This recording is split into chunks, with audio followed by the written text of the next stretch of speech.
community. Before I start, let me put some perspectives to you. We are all in the space of life sciences industry, and I'm sure you will appreciate that the kind of situation currently we are in, how the whole world is looking towards the life sciences industry. And what is important for us to understand in today's discussion is life sciences industry is actually not going in siloed environment, but it is actually embedding the technology into itself and making the lives of people more healthier and making the things much more safer for the environment. Having said that, let me just quickly give you a perspective in terms of what is the current state of pharmaceutical industry. Pharma industry today is predominantly in a state of flux as it tries to maintain a very delicate balance between the need for a novel drug and a need for improved efficiencies in the marketplace. Again, I take back the same example what we just discussed about the COVID pandemic, how crowded and how competitive is the marketplace, and all towards one single goal: how can the healthcare be more precise, how can the medicines or vaccines be more appropriate for the patient community. As healthcare is becoming more and more democratized, patients are emerging as the key decision makers, and we all see that in our day-to-day life, which are digitally enabled by the entry of non-traditional technology companies like Apple, Facebook, and Google, which are pushing pharmaceutical companies to go beyond the pill. I wanted you to note it is not just the pharmaceutical companies, but the non-traditional technology companies are actually getting inroads into the healthcare. We all know how the Apple Watch made a difference in terms of the healthcare, how Facebook with its healthcare initiatives are making kind of lives of the people much more empowered. And we all know what kind of investments Google is making it, be it in terms of digital pill, be it in terms of bringing in the cloud transformation. Google is actually pushing pharma companies in terms of adopting these new age areas. However, in the midst of this chaos, there are pioneering companies which are offering solutions that are applying cutting edge technologies. That's where today we are going to discuss in detail about how artificial intelligence, how data analytics, how blockchain, how Internet of Things are actually building the digital convergence across the pharma value chain, not just limiting itself into one single area, but it is covering the research and development, it is covering the manufacturing, it is covering the operations, it is covering the quality, it is covering the regulatory, and actually bridging that gap. In a nutshell, technology will lead to quicker, cheaper, more effective process in a life sciences industry. Sorry, it will help tackle issues with reproducibility. That's more important for us to take note of, and it will help people to take better decisions on which therapeutic targets to identify and prioritize, which molecule candidates to focus on, which manufacturing sites to invest in, which distribution chain to partner with, and which sales force team to bet on. Having actually looked at each of these things, we will try and look at how life sciences industry is taking cognizance of these technologies. I just again wanted to know from you whether you're able to see the screen. Yes, sir. Okay, so give me a minute. So I hope it's visible. Should I put it on the full screen? Yeah. I think full screen would be better. Yeah. Is this good? Yeah, good. Go Okay. ahead. So Frost and Sullivan actually prepared a fantastic, diagrammatic view in terms of how the digital transition is shaping the value chain in the pharma industry. We will pick up each one of this and try and understand what kind of technological interventions pharma industry is bringing in. Let's take the example of drug discovery. Genomics, proteomics are guided by the big data analytics. I think that's a very, very significant part in terms of the drug discovery space. clinical trials are actually becoming more and more virtual, and leading to a kind of a pathway towards precision medicine. And because of these virtual trials, the larger need of patient non-adherence, the subjects failing to actually adhere to the clinical trials, the clinical trial sites not actually meeting to the requirements, all those things are getting addressed just on the space of this virtual or remote management of the clinical trial organizations. And it is important for us to take note of how the manufacturing is turning towards factory of future, where connected devices, robotics are making the factories more digitally enabled. And the more importantly, we should also try and understand how the digital twins are making the manufacturing processes more and more precise, more and more system and process oriented. Regulatory bodies started appreciating how technology can actually aid them in terms of various facets. Novel drug discovery devices are actually getting embedded with these IoT and smart chain processes, and making the whole process program much more efficient. Commercial, which is the largest arm for any life science industry, is governed by the digital initiatives. Digital marketing is making the representative physician engagement much more robust. And more importantly, physicians are turning towards the digital enablement for them to make them up to date in terms of various medical information. Last but not the least, the supply chain is getting more digitized, more smarter, and you see the application of smart supply chain initiatives. I will cover it a little later. How the technology is getting itself more and more embedded with all these things. In a nutshell, this is what you can actually see how the life sciences industry is getting more and more impacted with these kind of digital interventions. Having said that, I want us to actually step back and probably question ourselves in terms of what is currently changing and what kind of implications it has in the life sciences industry. We just saw in the previous slide that R&D labs are getting more digitized. You are actually looking at electronic lab notebooks coming in from a conventional way of managing the laboratories. You're actually seeing the remote clinical trials coming in terms of managing the entire clinical trial processes. And the laboratories are getting more and more smarter.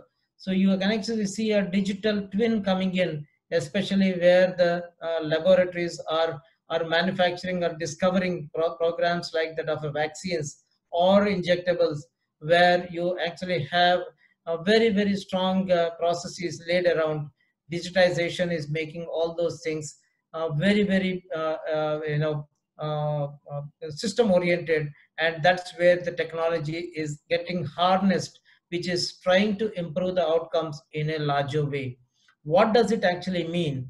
It only means that you actually have faster drug design processes put up, and the outcome prediction is much more precise. I'll give you a few more examples going forward in qualifying each of these statements what I mentioned. We discussed at length about how the virtual trials are making the clinical trials much more faster, and how IoT, which is Internet of Things, is making the data collection from clinical trials is becoming a kind of a real time, and making the whole process of clinical trial much more focused. That's a little bit insight into what is changing inside R&D laboratory. What is changing? It is actually moving towards personalized medicine. How is that uh, changing? The merging of an increasingly computational power with the human genome or DNA is actually changing the delivery of healthcare.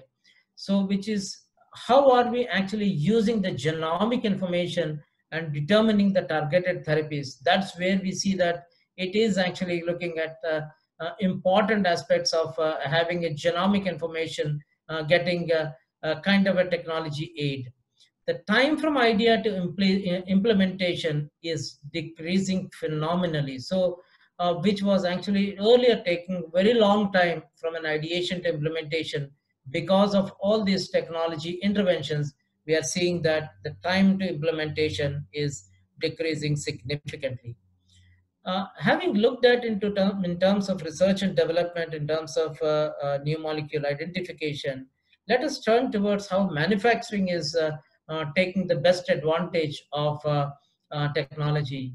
As I just mentioned previously, the factories are actually getting more into a concept of factory of the future, which is nothing but IoT enabled smart connected factories with a smart supply chain into place. So which only means that you have everything embedded with the technology, wherein we can actually see some of the very significant relevance of that. I'll take some examples. Most of the time, we see the factory actually getting impacted in terms of their production line because of maintenance issues.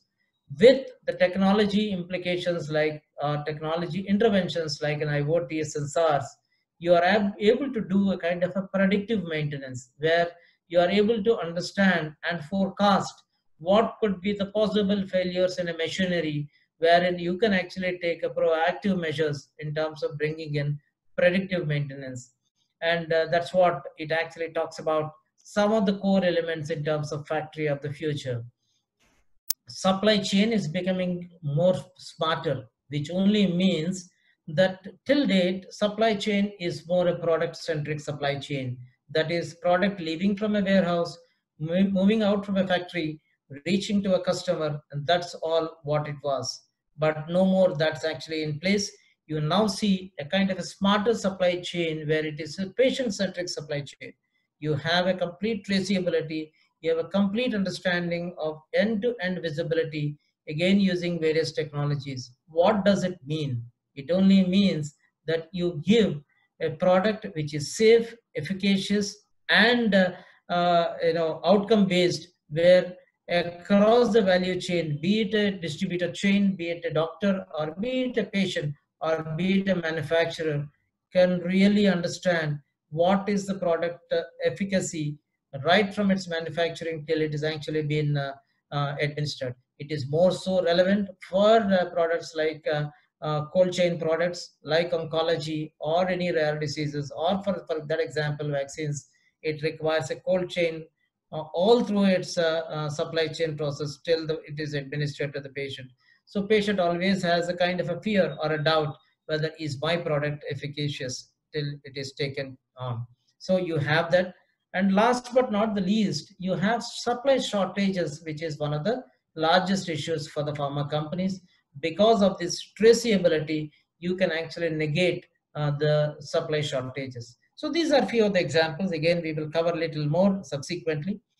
And more importantly, how is this customers in this particular life sciences industry? We talk more about the patients. What is the landscape changing for them? By using digital, customer experiences are actually taking the new pedestal. Okay, how it is done? The multi-channel marketing is actually bringing that kind of focus in terms of bringing in the best of attention for the patient.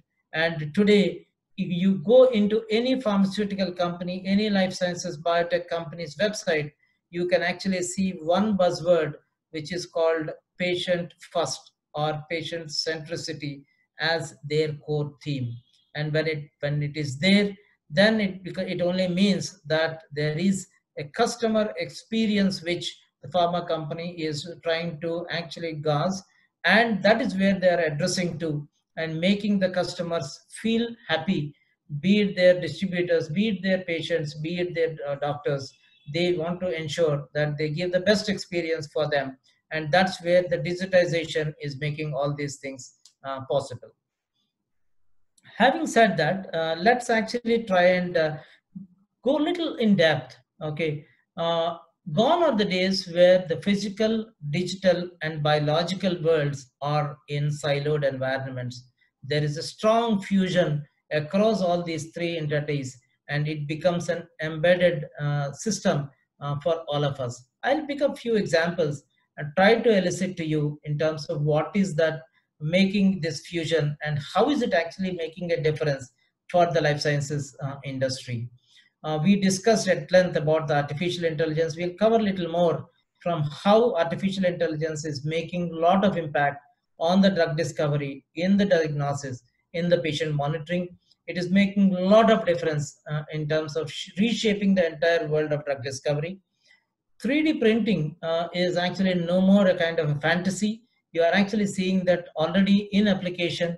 We are now seeing that 3D printing is making a lot of impact in terms of drug discovery, making the whole processes much more stronger, much more focused, much more precise, and all towards one single goal: how it can be agile, how it can be faster, how it can be accurate, and how it can be compliant. We will also touch about the blockchain, how that blockchain is making the drug supply chain integrity much more confident from the entire value chain process, how blockchain is making the clinical trial traceability much more accurate. Let's also look at how Internet of Things are actually shaping the smart appliances. And more importantly, at-home diagnostics is actually getting a greater emphasis with the aging population on the rise across the globe. We also will touch upon little on the computing power and the data storage aspects a little later. And augmented reality is again wide across in all the value chain areas, be it in terms of manufacturing, be it in the space of commercial, or even in the drug discovery. Augmented reality is making a lot of difference. It's actually ensuring that operating room of the future is actually visible. I just covered previously, both in manufacturing and in R&D, concept of digital twin, which is actually on the premise of augmented reality, connected eyewear. So name it, I think we are actually seeing all those things reshaping the world of healthcare into a new orbit. Lastly, I would like to touch upon one more important thing, which is on device miniaturization, where you see that digital pills and smart bandages getting itself into the world of healthcare. So these are few illustrative areas where you see a great fusion between the digital, physical, and biological worlds, which is reshaping the entire healthcare into a new norm where it is predominantly governed and facilitated by various technological interventions. I see a couple of hands raised, but for the sake of rest of the participants, we will actually take the question and answers at the end of this session. I hope that's fine with you, Dr. Nidhi. Yes, sir, absolutely. Okay. So let me give you a couple of examples in terms of how industry is adopting artificial intelligence. Okay, when I saw this wheel for the first time, it is amazing. The reason why I said amazing, because I can actually tell you that there is no single company is actually left out. You can see all the large pharma companies having their say in terms of their presence and adoption of artificial intelligence in every aspects of the research and development, regulatory, and commercial. So I will pick up some of the examples where artificial intelligence has made a lot of difference. If you look at drug repurposing, there is a great emphasis around the usage of artificial intelligence and machine learning. And more importantly, the regulatory bodies like WHO or ICMR is recognizing the need for drug repurposing, and more so in an era of what you call this pandemic, where you see that drug repurposing is actually an accepted area. Similarly, when it comes to pharmacovigilance, you see that adverse event management is very well addressed using the AI and machine learning, apart from adopting the robotic process automation. Diagnostics, biomarker discovery, data management, drug discovery and research, polymorphology. So name it, you see the application of artificial intelligence, and you see all the big names, which are the global majors.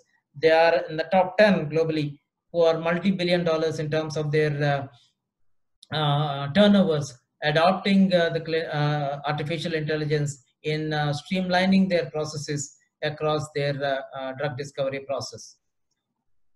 So, having heard the Microsoft chief talking about how the technology is getting into the life sciences industry, and before I go into the next chapter, I think it's important also to take cognizance of how companies are actually taking the best advantage of these technology players. Right at the beginning, I gave examples of Apple, Facebook, Google, and Microsoft getting as an integral part of. That's what you heard Satya Nadella talking about, technology getting embedded into the life sciences industry. And every organization is investing heavily on how this technology is reshaping their entire process of pharmaceutical life cycle. And more importantly, how that's actually aiding the scientists, aiding the pharmacists in bringing the efficiency and bringing the complexities into much more faster area. So, having understood the artificial intelligence and its applications in the life sciences space, I would like to touch upon a little more into the blockchain. Uh, Gone are the days where blockchain is actually getting itself tagged into the cryptocurrency, but like blockchain is actually now again a very strong integral part for the life sciences industry, be it in terms of the clinical trial management, drug safety, inventory management, manufacturing and supply chain, and public safety and consumer awareness. I would like to pick up some examples in terms of the supply chain where it is very strongly embedded and where you see application of blockchain making the things much more faster and much more streamlined. We all understand that every pharma company today has the patient information leaflets, but industry is now turning towards electronic patient information leaflets, EPIs, which only means that the pharma product is actually getting closer to the consumer. And that's where you see the application of some of these technologies and how it's making reach to the consumers much more, for that matter, the patients or doctors much more closer. Second important for categories like, as I mentioned earlier, vaccines or the oncology medicines, importance of blockchain has got its strengths like anything. The reason being that it should have a traceability, and of course, I don't want to confuse you more, but the government is also regulating the need for serialization for all the pharmaceutical products. And having have all these things in place, technologies like blockchain is going to make a lot of impact around how you're actually making a patient-centric supply chain in place, moving away from a conventional product-centric supply chain. And traceability and understanding the product efficacy across the value chain is becoming a norm when you see more and more such products coming in.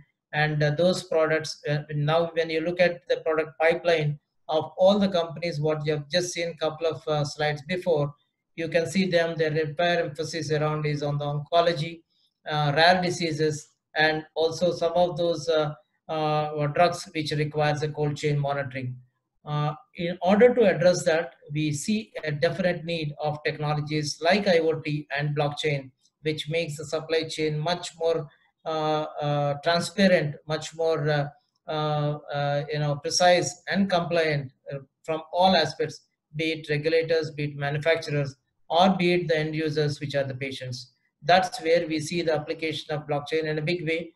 Apart from traceability of samples around the clinical trials, and also managing the manufacturing the clinical trial sites using this blockchain technology. Next, I also wanted to spend some time around robotic process automation, which is actually making strong inroads into the life sciences space.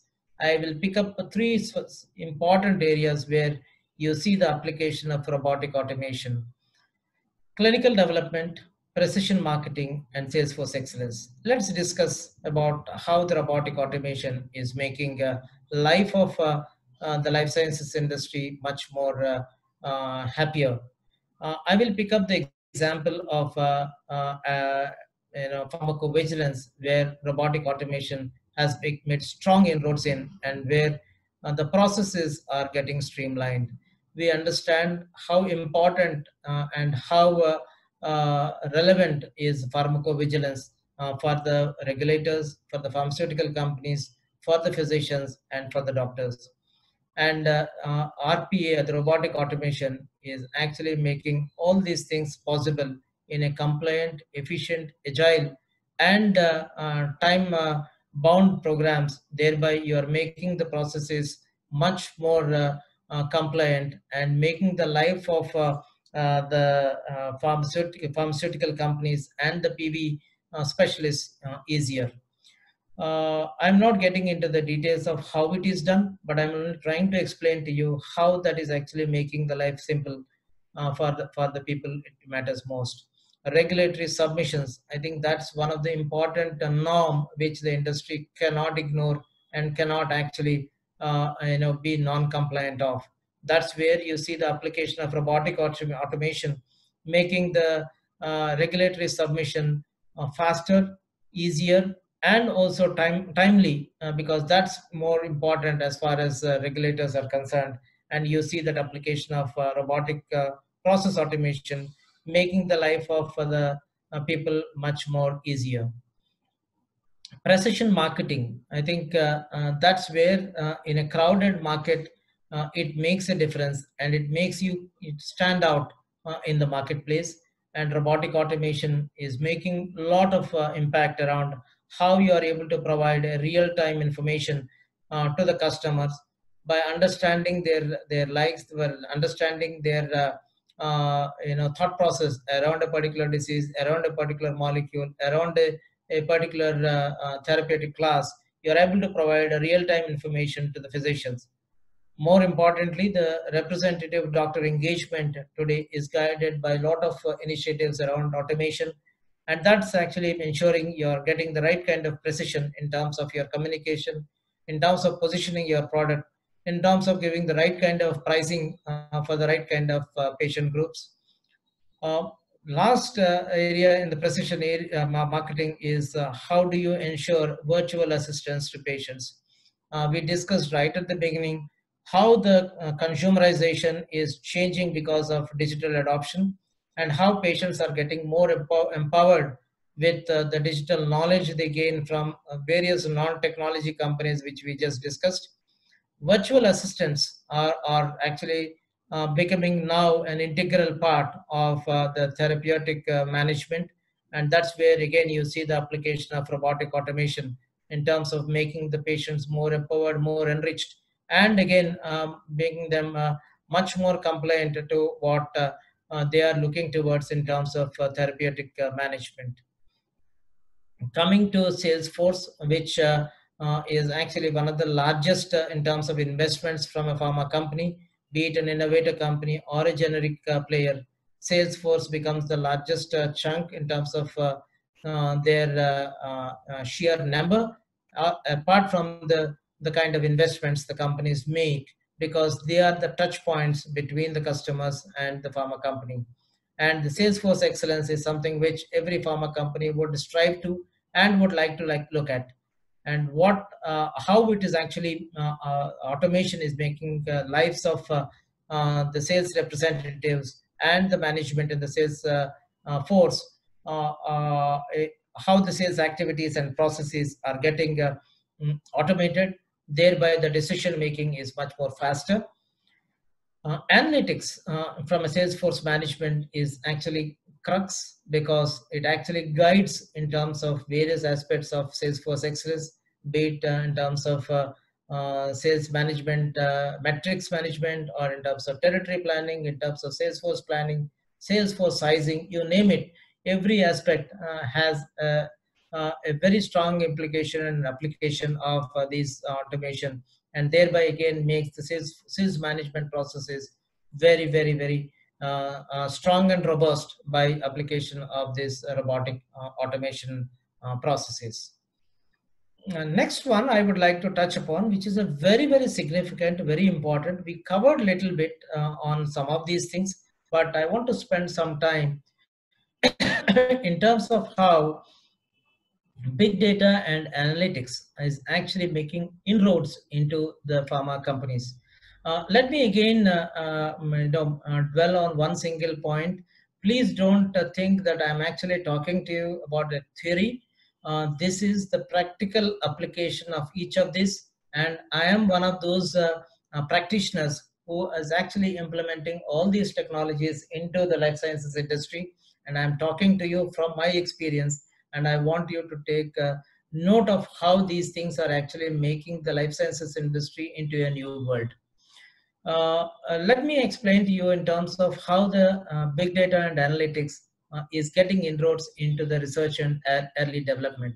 We covered about how the genomics, metabolomics, proteomics, data analytics is actually making a stronger application in terms of target disease identification, identification of right molecule candidate, uh, getting into a precision medicine. So all these things are actually analytics is giving a very, very strong platform for the decision makers to take the right decisions. Disease state and target understanding is no doubt been enabled by the analytics from terabytes of data, which is actually getting generated from our discovery labs. Lead selection and optimization is one of the very, very core point which is getting addressed because of this analytics. Clinical dosaging, endpoint selection, so name it, you have all these things getting very strongly facilitated with this analytics platform. Let me also talk to you about development, regulatory and safety, where you see analytics playing a huge role. Protocol optimization, I think this is one of the important aspects in the whole process of drug discovery into the clinical trials. You have a strong application of this big data analytics, making the processes much more agile, much more robust, and more compliant to all the regulatory norms laid down at various regulatory agencies globally. You can actually get the right kind of thought process coming in from the digital analytics platforms. Data adaptive development plans, I think this is a very, very significant area where analytics is driving the whole processes more streamlined. Clinical trial planning and execution. Needless to mention, there is a huge amount of effort which goes in terms of planning the right kind of clinical trial processes, and thereby how do you have a strong execution plan laid out, and that's where analytics have a larger play to have. Portfolio management again is one of the important aspect, and that's actually a crux for the pharma company in terms of how do you actually have a fine balance in terms of portfolio optimization, portfolio rationalization, and portfolio selection. So the entire process is actually governed by very, very strong analytics. And last but not the least, again, in terms of safety surveillance, where you see the application of these analytics, making again the role of the regulators, role of the pharmaco vigilance experts and the medical affairs teams make it much more empowered by using these kind of data analytics applications. I don't want to actually play on the entire video. You can actually see that in YouTube, but I just wanted to bring home a point how the life sciences industry is again looking at. I gave you an example of how the technologies company is looking at life sciences space. I'm now looking, I just played this video to re-emphasize how the life sciences industry is looking at a technology. That's where I brought in the example of AstraZeneca. You have seen how they are actually mining terabytes of data and from various sources of data, and how they are actually mining it to make it. I think he made a very, very strong point in terms of making the business processes much more cheaper, more cost efficient and more efficient in terms of their clinical trial and drug discovery process. I just also wanted to bring home, because all of you are from the life sciences space, all of you are in your midst of your career. There would be, after listening to all these things, you would be having a lot of thoughts around in terms of where does this apply and how is it relevant, and what kind of applications it has, if it can be actually drilled down into various value chain areas inside the pharma. So for making that point more presentable, I put up this slide for all of you, where you can see how various technologies, we just covered only a bit, but you can see a gamut of applications which are there across the value chain. If I just take drug discovery and research, these are again a very few in terms of how the cloud-based simulation models or social collaboration, mobility, cloud portals, electronic data capture systems, mobile clinical trials or your remote clinical trials. Okay, so and digital execution of the clinical trial processes, how it is actually cloud enabled using various portals for assembling, testing these data remotely. So all these things are various data applications or various technology interventions across the value chain in pharma. In manufacturing, we could actually see that how the ERP is getting synchronized across the information systems, how it is actually getting more compliant with aspects like computer system validation, facilitating the regulatory compliance. Usage-based information management solutions like manufacturing execution systems, laboratory information management systems. All these things are actually bringing the kind of process streamlining in the manufacturing processes, and centralizing the batch monitoring processes is one of the very, very strong aspects, apart from asset tracking kind of applications using IoT. And sales and marketing is today competing like that of the consumer goods, where digital interventions is making the life of the customers and the medical representatives of the pharma company much more robust, much more efficient, much more process enabled with all these different digital interventions. We covered about supply chain and distribution, radio frequency enabled solutions, RFID, then your electronic barcode mechanisms, remote traceability using the IoT and sensors, mobile anti-counterfeiting, which is actually the core problem area for the pharmaceutical companies, is getting addressed because of these technology interventions. As we have covered at length in terms of the need for real-time tracking of logistics and transportation, especially more so in the era of products which are more cold chain enabled, and more importantly today, and we also see that as our consumers, most of the time when we go to buy a particular product, we always see a kind of a big no from the retailer, and that's where you already always have an issue of supply chain optimization and efficient replenishment of goods across the value chain, be it at a distribution level or be it at a retailer level. You have a predictive modeling in place wherein you have the efficient management of the supply chain end to end, which is digitally and technologically enabled. So this is again a kind of illustration in terms of where all technology can actually bring in change in terms of this transformational models in the pharma industry or the life sciences industry.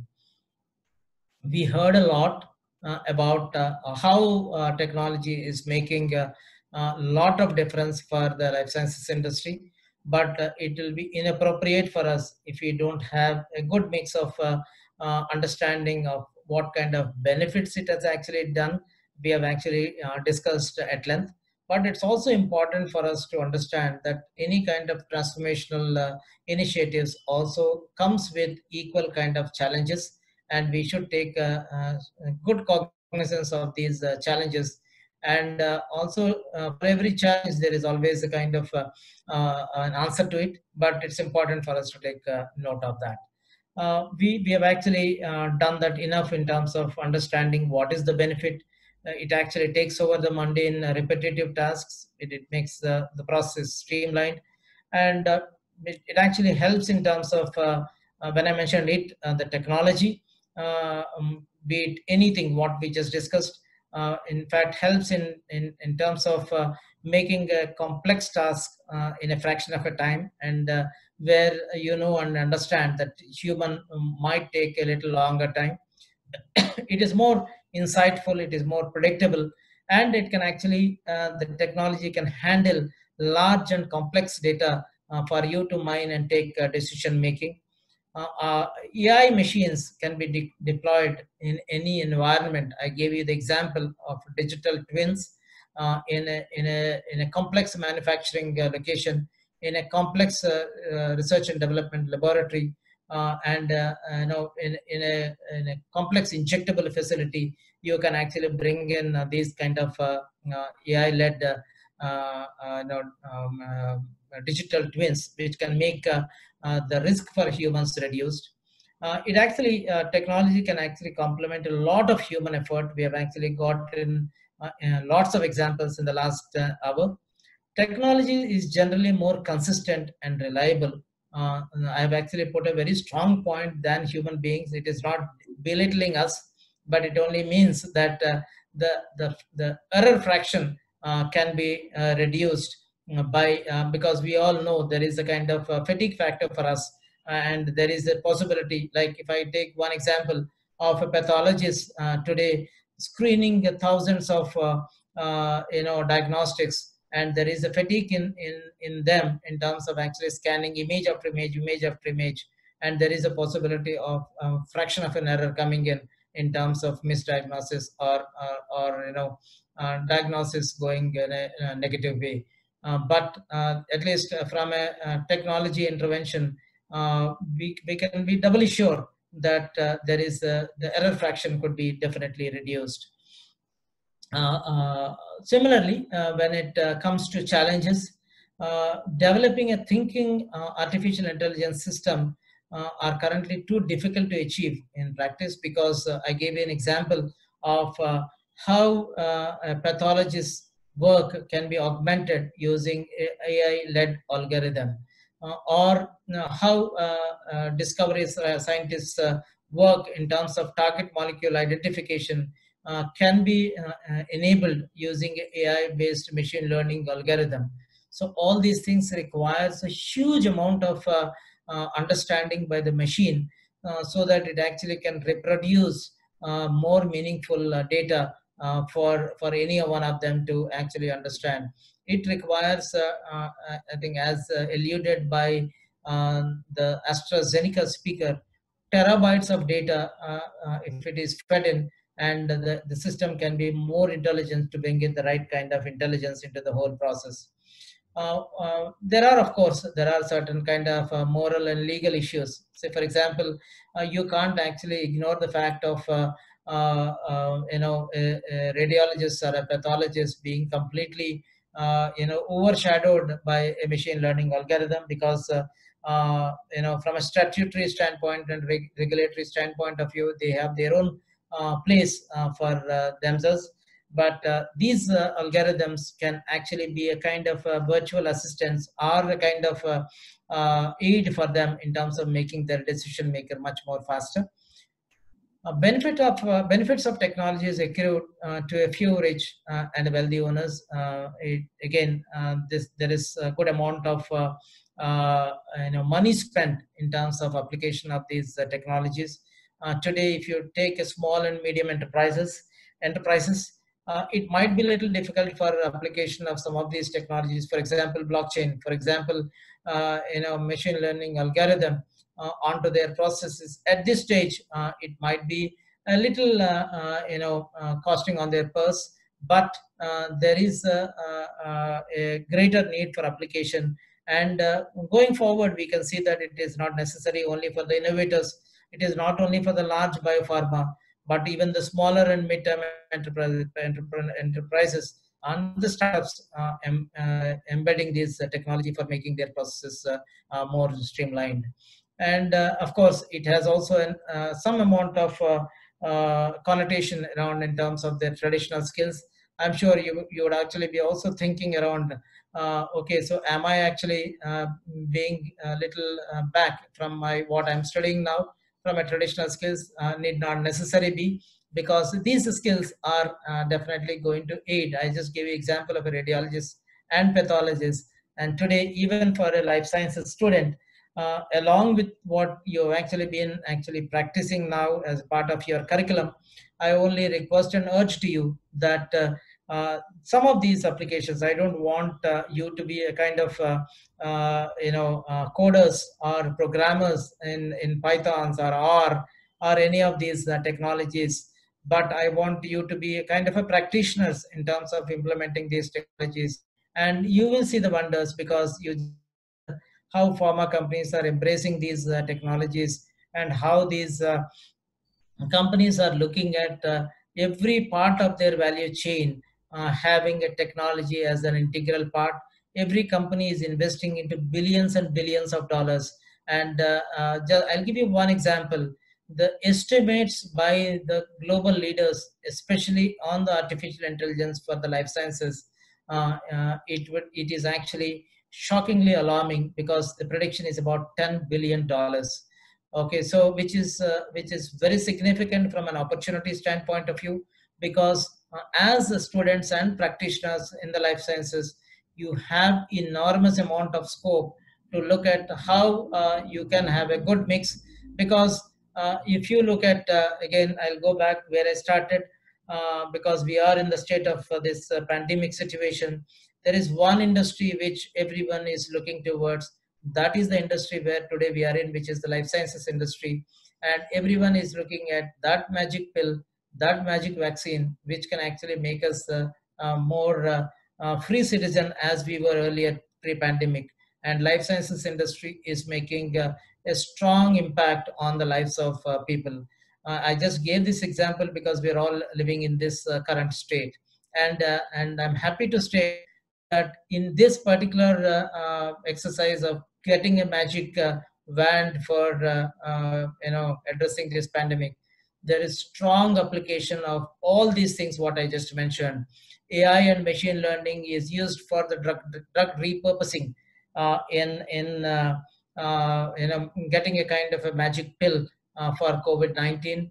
And a lot of effort is going on, and there are a lot of scientists, a lot of technologies coming together in trying to find out the right magic pill over there. The manufacturers are trying to look at how they can make use of these IoT sensors in terms of bringing the efficiency in terms of the batch processing in their manufacturing. I'm just taking only this example of COVID-19. Manufacturers are also looking at the smart supply chain initiatives, because it's important to see how this particular vaccine or a drug which is going to come out to us is enabled in terms of its very strong network of distribution chain, and how efficient is that going to be monitored. And the manufacturers are looking at application of technologies like blockchain to see that the entire process is actually getting very aligned in terms of their thought process. And of course, for the entire drug repurposing, data analytics is actually getting a higher pedestal, because terabytes of data is actually being generated, tested, and analyzed from various compounds available globally to bring out what would be the kind of a magic pill. And lastly, scientists are also looking at application of the 3D printing technology in terms of testing these compounds in vitro in their particular laboratories on the 3D printed human organs. So net, you see that application already in place to address this pandemic. Needless to mention, diseases like oncology, diabetology, cardiology, and lots of rare diseases. Scientists are applying these technologies in terms of streamlining their entire processes. So that's a small nutshell in terms of how the science and information technology is joining hands and making the lives of the people safe, and making the process more agile, more process oriented, and more compliant. With that, I would like to take any questions from the participants. Over to you, Dr. Nidhi. Thank you so much, Dr. Ratnakar, for this very comprehensive presentation that you put up for the students who are attending this webinar. Before we move on to the question